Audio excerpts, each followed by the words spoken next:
नमस्कार। मेरा पूरा देश सुन रहा है।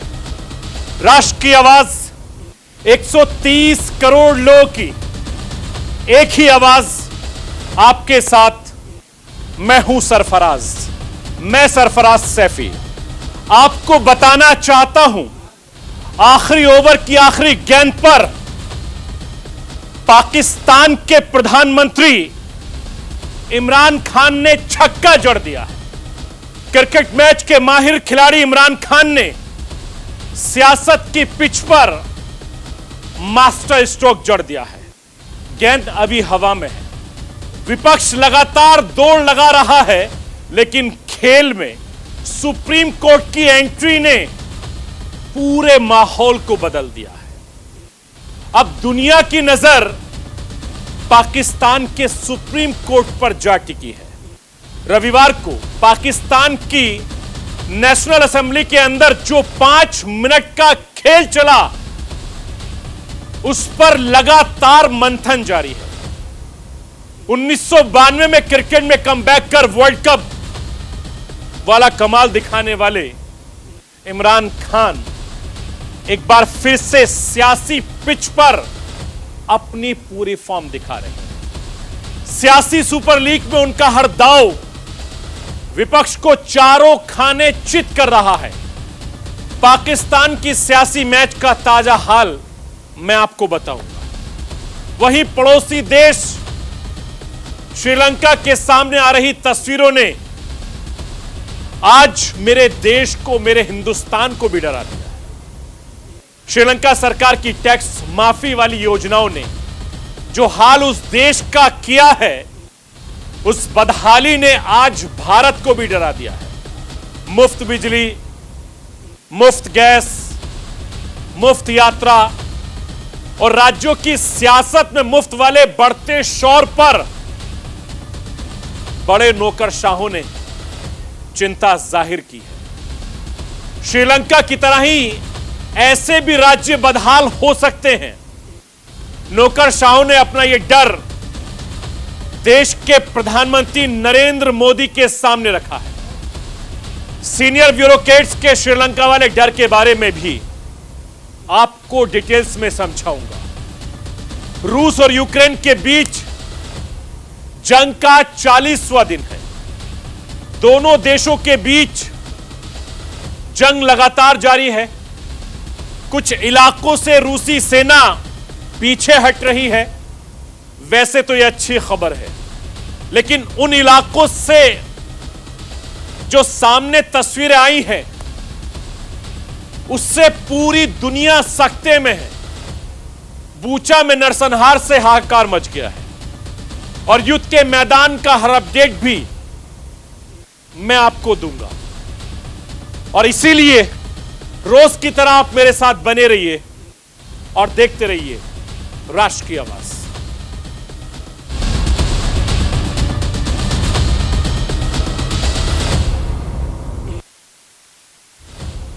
पड़ोसी मुल्क पाकिस्तान में सियासी उठक-पटक सुप्रीम कोर्ट तक पहुंच गई है और सुप्रीम कोर्ट की बाउंसर के आगे क्या इमरान खान और क्या विपक्ष, अब दोनों घबरा रहे हैं।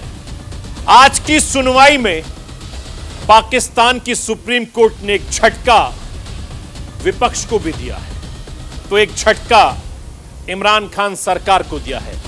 जिस तरीके से सुप्रीम कोर्ट गंभीरता से इस पूरे मामले की सुनवाई कर रही है, उससे लग रहा है कि पाकिस्तान की सियासत में अब कुछ बड़ा होने वाला है।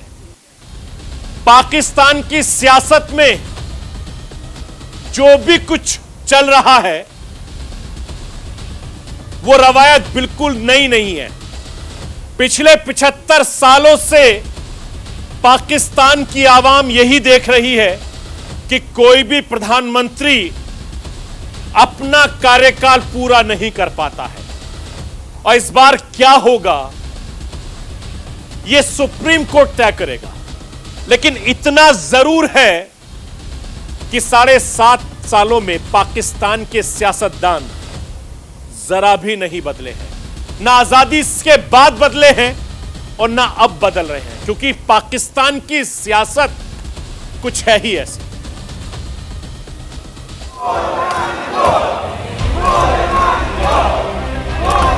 पाकिस्तान में जारी सियासी घमासान पर सुप्रीम कोर्ट में सुनवाई जारी है। पाकिस्तान सुप्रीम कोर्ट ने साफ कर दिया कि पूरे मामले की गंभीरता से जांच के बाद फैसला सुनाया जाएगा। सुप्रीम कोर्ट की 5 जजों की बेंच ने दोनों पक्षों को बारीकी से सुना और संविधान के मुताबिक बहस करने को कहा। सुप्रीम कोर्ट ने सोमवार की सुनवाई में एक झटका इमरान खान को दिया तो एक झटका विपक्ष को भी दिया। दरअसल सुप्रीम कोर्ट ने साफ कर दिया कि संसद भंग मामले में सुनवाई फुल बेंच नहीं करेगी। विपक्ष ने सुप्रीम कोर्ट से मामले की सुनवाई फुल बेंच में कराने की गुहार लगाई थी, जिसे सुप्रीम कोर्ट ने खारिज कर दिया। सुप्रीम कोर्ट ने साफ कहा कि ऐसा करने से दूसरे मामलों की सुनवाई प्रभावित होगी, जो कि बिल्कुल भी सही नहीं है। सुप्रीम कोर्ट ने विपक्ष को जोरदार झटका दिया तो आगे की सुनवाई में इमरान खान के पक्ष को भी संसद भंग करने की प्रक्रिया के मामले में खरी खरी सुना दी। पाकिस्तान के सुप्रीम कोर्ट ने कहा, जिस तरह से संसद भंग की गई उसमें संवैधानिक प्रक्रियाओं का पालन नहीं किया गया। सुप्रीम कोर्ट ने साफ कर दिया कि संविधान के मुताबिक संसद भंग करने का फैसला करने का अधिकार केवल स्पीकर के पास है, डिप्टी स्पीकर के पास नहीं। पाकिस्तान की सुप्रीम कोर्ट में संसद भंग मामले में मंगलवार को भी सुनवाई होगी, लेकिन इन सब के बीच पाकिस्तान में सियासी घटनाक्रम लगातार तेजी से बदल रहे हैं। पाकिस्तान के संविधान के तहत संसद भंग होने पर मौजूदा प्रधानमंत्री अपने पद पर केवल 15 दिन तक ही रह सकता है, लिहाजा कार्यवाहक प्रधानमंत्री की तलाश तेज कर दी गई है। राष्ट्रपति आरिफ अलवी की तरफ से दोनों पक्षों को नोटिस जारी कर कार्यवाहक प्रधानमंत्री के नाम मांगे गए थे, जिसके जवाब में इमरान खान ने पूर्व चीफ जस्टिस गुलजार अहमद का नाम आगे बढ़ा दिया। विपक्ष ने कार्यवाहक प्रधानमंत्री पद के लिए नाम देने से फिलहाल इनकार कर दिया। विपक्ष के प्रधानमंत्री पद के दावेदार शहबाज शरीफ की दलील है कि जिस तरह संविधान का उल्लंघन करके संसद भंग की गई, उसी के विरोध में विपक्ष कार्यवाहक प्रधानमंत्री का नाम आगे नहीं बढ़ाएगा।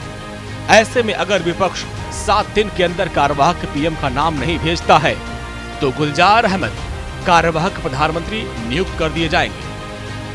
पाकिस्तान में संसद भंग होने के मुद्दे पर सियासी तकरार भी जोर पकड़ती जा रही है। इमरान खान ने साफ कर दिया कि जिस तरह से उनके खिलाफ माहौल बनाया गया, उसके खिलाफ वो सड़कों पर उतरेंगे। इतना ही नहीं, इमरान खान ने आगामी चुनाव की तैयारियां भी शुरू कर दी। मैं आज प्रोटेस्ट यहां भी कर रहा हूं, आज ये रेड जोन के बाहर अपनी लोगों के साथ मैं भी वहां आऊंगा और मैं सारी कौम को कहता हूं कि आपने प्रोटेस्ट करना है। ये सिर्फ यही नहीं हुआ कि जमहूरियत के पैसे दे के लोगों को खरीदा जा रहा है, जो वादा करके आए हैं, ओथ लेके आए हैं कि जी हम मुल्क की, जब ओथ लेता है, जब मेंबर पार्लियामेंट बनता है, उस ओथ की भी खिलाफ वर्जी है, अपने आप को बेच भी रहा है, फिर ऊपर से बैरूनी साजिश भी है। पड़ोसी मुल्क पाकिस्तान में जो कुछ भी हो रहा है वो लोकतंत्र के लिहाज से बिल्कुल ठीक नहीं है। अविश्वास प्रस्ताव खारिज करने के साथ संसद भंग जिस तरह की गई, उस पर विपक्ष सवाल खड़े कर रहा है। 75 साल से पाकिस्तान में कार्यकाल पूरा करने से पहले सरकार को ग्रहण लग जाता है और ये सिलसिला बदस्तूर जारी है। पाकिस्तान में चुनाव होंगे या अविश्वास प्रस्ताव पर वोटिंग, ये तो सुप्रीम कोर्ट ही तय करेगा। लेकिन पाकिस्तान में सियासी समीकरण गड़बड़ाने से इमरान खान सत्ता से बेदखल हो गए और संसद भंग होने से विपक्ष की उम्मीदों को भी झटका लग गया है। देखना दिलचस्प होगा कि इस सियासी मैच में अंतिम बॉल तक कौन टिकेगा और किसको मिलेगा पाकिस्तान की संसद में बैटिंग करने का अधिकार। Bureau report, news India. जी हां, पाकिस्तान में जो कुछ चल रहा है यह कोई पहली बार नहीं हुआ है। इससे पहले भी पाकिस्तान की कोई भी सरकार 5 साल पूरे नहीं कर पाती है। क्यों? ये जानने के लिए मैं आपको पड़ोसी मुल्क पाकिस्तान लिए चलता हूं। आलिया शाह पाकिस्तान की पत्रकार मेरे साथ जुड़ गई हैं। नोखेश शाही साहब भी इस समय मेरे साथ जुड़ गए हैं। आप विदेश मामलों के जानकार हैं। आलिया, बहुत बहुत स्वागत है आपका न्यूज इंडिया में और राष्ट्र की आवाज में। थैंक यू सो मच, बहुत शुक्रिया for inviting me in your show. Alia, क्या हो गया आपके मुल्क में? 5 साल आपकी सरकार क्यों पूरे नहीं कर पाती है? यह हिंदुस्तान की आवाम जानना चाहती है। दोस्त हमारे, आप सही कह रहे हैं। लगता है किसी बला का साया है हमारे मुल्क पर, क्योंकि वाकई ये बात सही है कि 5 इयर्स कंप्लीट अगर कोई अपनी टर्म पूरी कर ले कोई गवर्नमेंट, तो समझा जाता है कि ये तो कमाल कर दिया। जिस तरह प्रेसिडेंट जब आसिफ अली जरदारी थे तो ये कहा गया कि देखिए उन्होंने अपनी टर्म कंप्लीट की है, लेकिन वो एज ए प्रेसिडेंट रहे। फिर जो प्राइम मिनिस्टर हुआ करते हैं हमारे, बेनजीर भुट्टो की 2 टाइम्स गवर्नमेंट टॉपल की गई। इसी तरीके से नवाज शरीफ की गवर्नमेंट्स जो हैं वो भी टॉपल की गई। ये पाकिस्तान का एक सिलसिला है। लेकिन जो इमरान खान की इस वक्त की हुकूमत की अगर हम बात कर रहे हैं, तो इसके जो सर्कमस्टेंसेस हैं वो कुछ प्रीवियस गवर्नमेंट्स जो जिनके साथ ये होता रहा उससे कुछ डिफरेंट हैं। इसकी वजह यह है कि उन्होंने ये काम खुद से कर दिखाया। नो कॉन्फिडेंस वोट जो उनके खिलाफ आ रहा था वो ऑपोजिशन की तरफ से आया, जबकि इससे पहले जो हालात थे उसमें कुछ एस्टेब्लिशमेंट की पर भी जो है वो इल्जाम आता है कि उनकी तरफ से भी बहुत सारी चीजें ऐसी हुई। लेकिन इस मर्तबा हम ये देखते रहे कि Imran Khan as a prime minister, उनको हर तरह की सपोर्ट हासिल थी, इदारों की तरफ से भी, पब्लिक की तरफ से भी, और ऑपोजिशन भी। हमें कोई एक यूनाइटेड सिचुएशन में नजर नहीं आती थी, बड़ी बिखरी हुई थी, एक दूसरे से लड़ाई झगड़े में वो मशगूल थे। लेकिन इसके बावजूद हमने ये देखा कि इमरान खान ने बहुत सारी गलतियां ऐसी की हैं और बहुत से ऐसे काम किए हैं जिसकी वजह से शायद वो खुद भी जिम्मेदार हैं। बिल्कुल आलिया, मैं आपके पास वापस लौटूंगा। आपसे समझना चाहूंगा बाद में कि इमरान खान ने कौन कौन सी गलतियां की हैं और किस गलतियों की वजह से इमरान खान सरकार पर यहां पर आ गई है। मेरे साथ में नोखेश शाही साहब भी लगातार जुड़े हुए हैं। आप विदेश मामलों के जानकार हैं, एक्सपर्ट हैं। नोखेश साहब, पाकिस्तान की सुप्रीम कोर्ट फुल एक्शन में है। अभी तक की तमाम दलीलों से सुप्रीम कोर्ट का रुख किसके पक्ष में नजर आता दिखाई दे रहा है आपको? देखिए, ये आज सुप्रीम कोर्ट में एक समाज से हुई अपोजिशन जो सुप्रीम कोर्ट में गई, इमरान खान के जो नो कॉन्फिडेंस मोशन को जो हुआ कल जो है सुप्रीम नेशनल असेंबली को लेके, तो अपोजिशन बड़ी जल्दी में आज नजर आई। लेकिन जो सुप्रीम कोर्ट थी, जो बेंच था, वो हमें इतनी जल्दी में नजर नहीं आया। तो अपोजिशन के जो वकला दलाइल दे रहे थे, उनका कहना था कि आज शाम तक जो है इस पे आप फैसला सुना दें। तो इस पे सुप्रीम कोर्ट के जो चीफ जस्टिस हैं, उनका कहना था कि कल हम जो दूसरी पार्टी है उसको सुनेंगे और उसके बाद जो है चीजें आगे चलेंगी, लेकिन इस केस का हम फैसला जल्द सुनाएंगे। तो ये आज अब जो समाअत है कल वाली, उस पे बहुत ज्यादा जो है लोगों की नजरें जो है वो जुड़ी हुई हैं। लोग उस सुप्रीम कोर्ट की तरफ देख रहे हैं, क्योंकि इस वक्त जो पाकिस्तान की एक जो सियासत है उसका तमाम और तमाम जो इस वक्त जो किबला है वो सिर्फ और सिर्फ सुप्रीम कोर्ट है।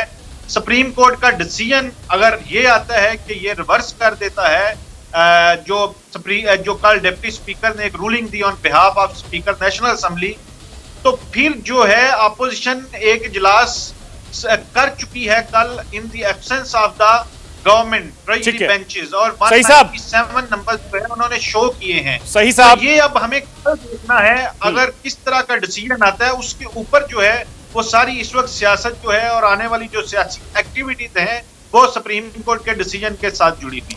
सही साहब, जिस तरीके से विपक्ष लगातार इमरान खान सरकार पर आर्टिकल 5(2) का उल्लंघन का बार बार आरोप लगा रहा है और जिस तरीके से सुप्रीम कोर्ट में सुनवाई चल रही है, क्या आपको लगता है कि पाकिस्तान में आम चुनाव होंगे जिस तरह की बार बार बात इमरान खान साहब कर रहे हैं? मुझे लगता है कि पाकिस्तान में बिल्कुल इंतखाबात होंगे, और ये एक अंडरस्टैंडिंग थी अपोजिशन पार्टीज की कि जैसे ही इमरान खान साहब को हम जो है पीएम शिप, उनके खिलाफ जो नो ट्रस्ट मोशन जो है वो जैसे ही कामयाब होगी, तो उसके बाद जो है कुछ महीनों का प्लान था, अपोजिशन जो जॉइंट पार्टीज थी उनका ये प्लान था। ये जो हमारे सोर्सेज हैं वो हमें बताते हैं कि उनका ये था कि बजट पेश करें और उसके बाद जो है इलेक्शन की तरफ जाया जाए। लेकिन जो कल डिप्टी स्पीकर कासिम सूरी ने ऑन बिहाफ ऑफ स्पीकर जो है जो अपनी रूलिंग दी, उसके बाद जो अपोजिशन का प्लान था वो अब जुड़ गया है सुप्रीम कोर्ट के डिसीजन के बाद। अगर डिसीजन इन फेवर ऑफ जो पीटीआई आ जाता है, यानी अपोजिशन को रिलीफ नहीं मिलता, तो फिर तो प्रेसिडेंट अलवी जो है उन्होंने आज अपोजिशन लीडर जो है शहबाज शरीफ, उनको 2 नाम भी भेज दिए हैं, उनको लेटर लिख दिया है कि अपने नाम दें। इवन के जो प्राइम मिनिस्टर हैं इस वक्त इमरान खान, पीटीआई के जो चेयरमैन हैं, उन्होंने साबिक चीफ जस्टिस रिटायर्ड गुलजार अहमद साहब का नाम जो है एज ए निगरान वजीर आजम के तौर पे पेश कर दिया है। तो अब ये सुप्रीम कोर्ट के डिसीजन के आने के बाद जो है चीजें जो है लीगली सॉर्ट आउट होंगी। अपोजिशन का क्या स्टांस है, अपोजिशन किधर खड़ी होती है, अपोजिशन इस मामले को कहां तक लेके जाना चाहती है, या ये केस जो है कमेटी से होता हुआ इलेक्शन कमीशन तक चला जाए। ठीक है, मैं आपके पास वापस लौटूंगा। आलिया, जिस तरीके से आप और मैं बातचीत कर रहे थे कि इमरान खान ने गलतियां की हैं, मैं आपसे ये समझना चाहूंगा कि इमरान खान जब से सरकार में आए हैं, पाकिस्तान के प्रधानमंत्री बने हैं, उसके बाद से ऐसी कौन सी गलतियां की हैं जो एक अपोजिशन लीडर्स के निशाने पर हैं, और पाकिस्तान की आवाम आपके वजीर आजम से परेशान है?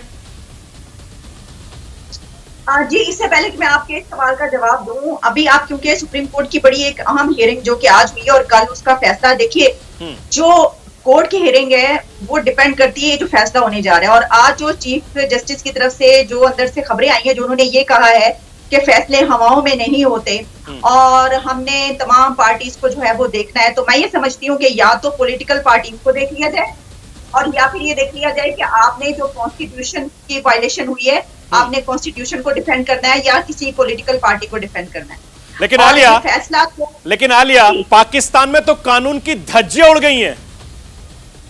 जी एग्जैक्टली, मैं आपको यही बता रही हूँ कि कानून की धज्जियां उड़ गई और हम इसको आज तय नहीं कर पाए। सुप्रीम कोर्ट को आज इसका फैसला आना चाहिए था, आज उनको ये बताना चाहिए था। देखें, ये तो वो है कि आप फौरी तौर पर अंडू करें, और या फिर फौरी तौर पर आप अगर ये कहना चाहते हैं कि अंडू नहीं हो सकता तो वो भी बताएं, क्योंकि अगर आपने इसको लटका दिया तो ये तो वो मामला नहीं है। असेंबली डिसॉल्व हो चुकी, कैबिनेट डिसॉल्व हो चुकी, तो इसको आप कब तक लटकाएंगे? ये तो वो नहीं है कि आप महीनों में इसकी हियरिंग करते रहें। तो मैं ये समझती हूँ कि वो जो एक री इलेक्शन की बात हो रही है, कोई ऑपोजिशन की पार्टी इलेक्शन में नहीं जाएगी अगर कोई ऐसा सुप्रीम कोर्ट की तरफ से फैसला भी आता है, अनलेस कि वो तमाम लोग जो कि बीच में पड़ते हैं और कहते हैं कि नहीं होगा, कुछ इस तरह की मीडिएशन नजर आए, एम्पायर्स भी नजर आए, सबको राजी करें, क्या होता है आगे। लेकिन उस वक्त तक मैं नहीं समझती कि ऑपोजिशन जिस मूड में नजर आ रही है वो इलेक्शन में जाएगी। जैसे कि आज उन्होंने कह दिया कि हम प्राइम मिनिस्टर के लिए कोई नाम नहीं देंगे, क्योंकि शहबाज शरीफ ने कहा कि हम जो आइन की, कॉन्स्टिट्यूशन की जंग है वो लड़ रहे हैं। तो दूसरी तरफ आपने ये जो कहा कि इमरान खान ने क्या क्या गलतियां की कि पब्लिक जो है वो उनसे खुश नहीं थी। देखिए, पब्लिक की मैं बात नहीं कर रही हूँ इस वक्त। अगर आप पब्लिक की बात करें तो वो तो जितनी महंगाई हुई और वो कुछ भी डिलीवर नहीं कर पाए, जो कि वो खुद कहते रहे, उनकी अपनी पार्टी कहती रही है, वो खुद अपने मुंह से कहते रहे कि हम जो करके दिखाना चाहते थे वो नहीं कर पाए। कई दफा उन्होंने ये कहा कि हम तैयार नहीं थे हुकूमत के लिए, 1.5 साल के बाद भी उन्होंने ये कहा, फिर 3 साल के बाद कहा। तो ये तो चीज नजर आ रही है कि वो डिलीवर कुछ भी नहीं कर पाए। फिर ये कि जो अपोजिशन के खिलाफ उन्होंने करप्शन केसेस बनाई है, वो तमाम के तमाम केसेस वैसे ही पड़े रहे और किसी का फैसला भी वो करवा नहीं पाए। बल्कि जो शहबाज शरीफ का लंदन में केस था उसके ऊपर तो फैसला उनके खिलाफ आ गया, प्राइम मिनिस्टर का जो स्टैंड था उसके खिलाफ। और फिर शहजाद अकबर कहाँ हैं जो ये सब केसेस लेकर चल रहे थे, इस वक्त कहाँ हैं ये भी बताएं। और फिर ये कि मैं ये समझती हूँ कि प्राइम मिनिस्टर इमरान खान जब हुकूमत में आ गए, जब उनको इक्तदार मिल गया था, तो फिर उनको कंटेनर से उतर जाना चाहिए था। एक अपोजिशन लीडर के तौर पर उनको एक प्राइम मिनिस्टर के तौर पर नजर आना चाहिए था, जो वो नहीं नजर आए। उन्होंने अपनी जो एक इस तरह की सियासत होती है जिसमें बहुत ही भरपूर तरीके से वो कन्फ्रंटेशन में रहे, उनकी तमाम एनर्जी अपोजिशन को बुरा भला कहने में, गालम गलोच में गुजर गए 4 साल। शायद अगर वो ये सब ना करते और डिलीवर करते, अपने कामों पे तवज्जो देते, सबसे अगर दोस्ती ना करते तो कम से कम बना के तो रखते। बिल्कुल, तो आज उनकी गवर्नमेंट, आलिया, मैं आपकी बात से इत्तेफाक रखता हूं, मैं आपकी बात से इत्तेफाक रखता हूं। और यह पाकिस्तान की बदनसीबी है कि कोई भी वजीर आजम, प्रधानमंत्री अपना कार्यकाल पूरा नहीं कर पाता है और उसको बीच में से हटा दिया जाता है।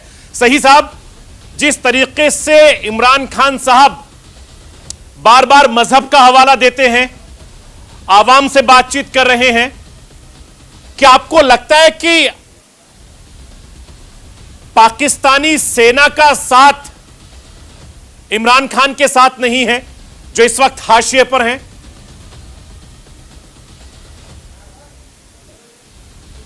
बार बार उनसे क्वेश्चन हो रहा है मीडिया की तरफ से, लेकिन बार बार इसको डिनाई कर रहे हैं और वो कह रहे हैं इससे हमारा कोई लेना देना नहीं। दूसरी बात जो आप मजहब की कर रहे हैं, definitely prime minister Imran Khan जो है उन्होंने 3-3.5 साल अपना है उसमें रियासत मदीना की बहुत ज्यादा बात की है, लेकिन ये इस पे मेरा ख्याल है जो बाकी इश्यूज चल रहे थे पीटीआई के साथ वो इस चीज के कवर में नहीं आएंगे, क्योंकि वो बहुत बड़े बड़े इश्यूज थे, उस तरह सर्व नहीं कर सके, वो महंगाई को कंट्रोल नहीं कर सके, वो जो दावे और जो वादे किए थे उन्होंने उस तरह पूरे नहीं कर सके, और उनका जो अपोजिशन के साथ एक रहा है, यानी उनका जो एटीट्यूड रहा है टुवर्ड्स अपोजिशन, वो इतना अच्छा नहीं था कि अब अपोजिशन जो है बिल्कुल जितने जो एक्शन है वो बिल्कुल मान लेगी और आने वाले दिनों में इनके साथ इलेक्शन में चली जाएगी, क्योंकि शहबाज शरीफ का ये कहना है कि अगर मैं इनकी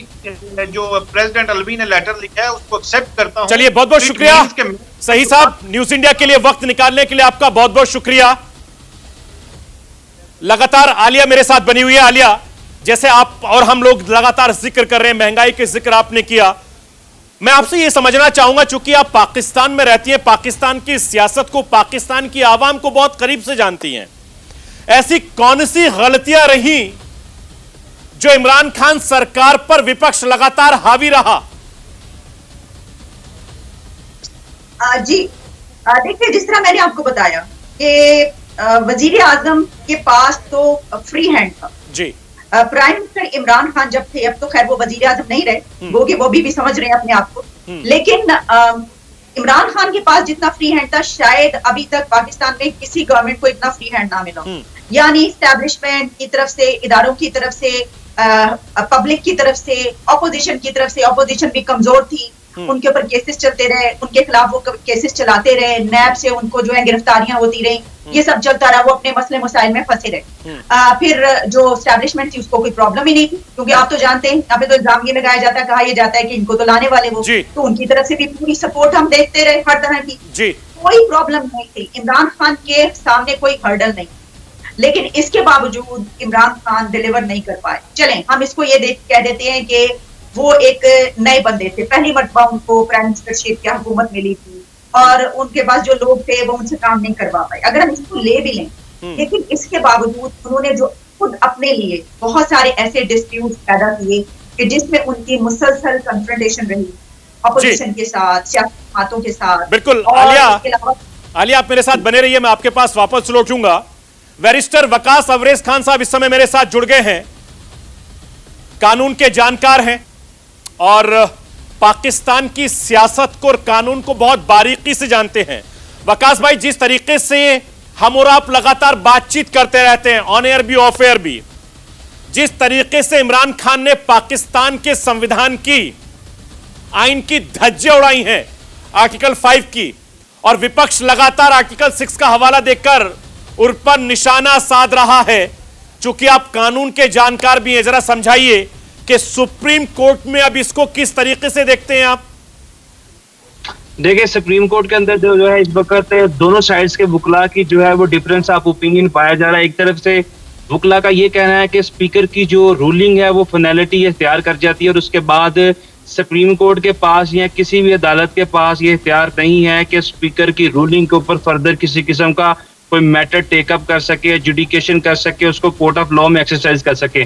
जो दूसरी साइड है, जो अपोजिशन की तरफ से है, जो बड़ी सॉलिड पॉइंट उनकी तरफ से कोर्ट ऑफ लॉ में प्रोड्यूस किए जा रहे हैं, वो ये कि स्पीकर की वो रूलिंग जो कानून और आइन के ताबे है वो कोर्ट ऑफ लॉ में चैलेंज नहीं की जा सकती। इसके अलावा स्पीकर की हर वो रूलिंग जो मावरा कानून हो, जो आइन से मुतजाद हो, जो आइन से मुनाफी हो, वो कोर्ट ऑफ लॉ में चैलेंज की जा सकती है। तो कल जो है सुप्रीम कोर्ट ऑफ पाकिस्तान में इसकी फिर से सुनवाई है। What ever I am expecting from the court of law के कोर्ट जो है स्पीकर की रूलिंग को शायद जो है वो रिवर्स कर दे, और जब स्पीकर की रूलिंग रिवर्स होगी फिर उसके बाद प्रेसिडेंट ऑफ पाकिस्तान ने जो प्राइम मिनिस्टर ऑफ पाकिस्तान ने प्रेसिडेंट को एडवाइस किया था कि वो असम्बली तहलील कर दें, और उनकी एडवाइस की बेसिस पे प्रेसिडेंट ने असम्बली तहलील की थी। शायद वो असम्बलियां जो थी वो फिर से रिस्टोर कर दी जाएं और उनकी वो पोजीशन जो है वो 3 अप्रैल वाली पोजीशन पे दोबारा से रिस्टोर हो जाए। तो what I am expecting and anticipating from the court of law, शायद प्रामा फशाई बादियों नजर में ये चीजें नजर आती हैं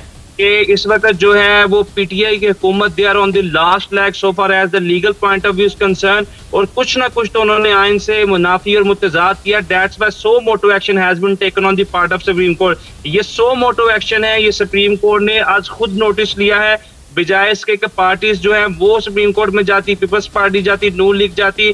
कोर्ट ने ये जरूरत महसूस की कि कुछ ना कुछ आइन से खिलवाड़ किया गया है, इनके मुनाफी किया गया है। वकास भाई, एक चीज मुझे और समझाइए, जिस तरीके से अपोजिशन लीडर लगातार इमरान खान सरकार पर हावी रहे, क्या आपको लगता है कि जो संडे वाली कवायद हमने पाकिस्तान की पार्लियामेंट में देखी वो फिर से दिखाई देगी? मैं ये समझता हूं कि अगर दोबारा से चीजें रिवर्स कर दी जाएं, फिर उसके बाद अपोजिशन के जो नंबर्स थे वो पीटीआई की गवर्नमेंट से बहुत ज्यादा थे, क्योंकि इनके जो नाराज अरकान थे वो भी इनके साथ थे। एट द सेम टाइम जो इत्तेहादी थे पीटीआई के, जो अलाइनमेंट थे पीटीआई की हुकूमत के साथ, they were also sitting on the opposition benches. So in this regard I must say one thing कि अगर नंबर गेम्स को देखा जाए तो जो अपोजिशन को रिप्रेजेंट कर रहे थे शहबाज शरीफ साहब, वो जो थे वो स्ट्रेंथ नजर आ रहे थे पार्लियामेंट में। शायद इसी चीज को मद्देनजर रखते हुए इमरान खान साहब की तरफ से एक बड़ी जबरदस्त पॉलिटिकल मूव जो खेली गई, मैं ये समझता हूँ it can be a political move, but so far as the legal consequences are concern वो कोर्ट ऑफ लॉ में इनको भुगतने पड़ेंगे। ठीक है वकास। आलिया, आखिरी सवाल छोटा सा मुझे आपसे समझना है, अब इमरान खान क्या करेंगे? इमरान खान जो करना था उन्होंने कर डाला। उन्होंने आइन से जो खिलवाड़ किया है उसके बाद उनके पास कुछ रहा नहीं करने के लिए। अब उनके पास कुछ नहीं बचा उनके हाथ में। अभी तक वो जो गलतियां करते रहे वो सब काबिले माफी थी। इमरान खान को खुद नहीं पता, वो इस वक्त बहुत ताकत के नशे में है। उनके जो वजीर और मुशीर उनके साथ जुड़े हुए हैं, अपने मफादात के लिए उनको वो जहां तक ले आए हैं इमरान खान को, उनके एडवाइजर्स और मिनिस्टर्स, वो उनको इमरान खान को पता नहीं चलता। अभी उनके बैक पे जो ताकत है शायद उसकी भी उनको बहुत सपोर्ट है, जो भी है, लेकिन उनको ये पता नहीं चला कि वो आइन को तोड़ने के बाद। और आलिया, जिस तरीके से आप कह रही हैं कि इमरान खान के जो सलाहकार हैं गलत सलाह देकर उनको सड़क पर ले आए हैं संसद से, पार्लियामेंट से। जी एग्जैक्टली, तो बहुत गलत मशवरे दिए जाते रहे। इसकी वजह ये देखें, इमरान खान ने जब भी वो कोई ऐसा कदम उठाते रहे हैं तो सब सोच में पड़ जाते थे कि ये इन्होंने क्या किया। ठीक है, आप ये समझते हैं कि उनका अपना भी एक एटीट्यूड ऐसा ही है, उनका अपना माइंडसेट भी ऐसा है, लेकिन उसमें ऐसा लगता है कि पता नहीं उनको कोई बाहर से कोई मशवरे देता है, उनके करीबी रुफका उनको मशवरे देते हैं, उनको घर से कोई मशवरे देता है। आई हैव नो आइडिया वो जिस तरह के काम करते रहे हैं इन 3 से 4 सालों में, ऐसी अजीब। आलिया, मेरे पास वक्त की कमी है, माफी चाहूंगा, आपको रोकना चाहूंगा। बहुत बहुत शुक्रिया, आपने न्यूज इंडिया को वक्त दिया, राष्ट्र की आवाज को मत दिया। बहुत बहुत शुक्रिया, आपसे मुलाकात होती रहेगी। आलिया वरिष्ठ पत्रकार है पाकिस्तान की, वो बता रही है कि इमरान खान साहब कानों के कच्चे हैं और जो उनके सलाहकार थे वो इमरान खान को गलत सलाह दे रहे थे, इसीलिए गलत सलाह की वजह से इमरान खान एक तो पाकिस्तान के वजीर आजम से हट जाएंगे, दूसरा संसद से सड़क पर आएंगे, और उसकी वजह सिर्फ और सिर्फ कानों का कच्चा होना और बेवजह की बातें सुनना और उस पर अमल करना। यह इस बात की ताहीद करती है कि जब इंसान को गलत सलाह देने वाले होते हैं तो उसका हश्र इमरान खान जैसा होता है।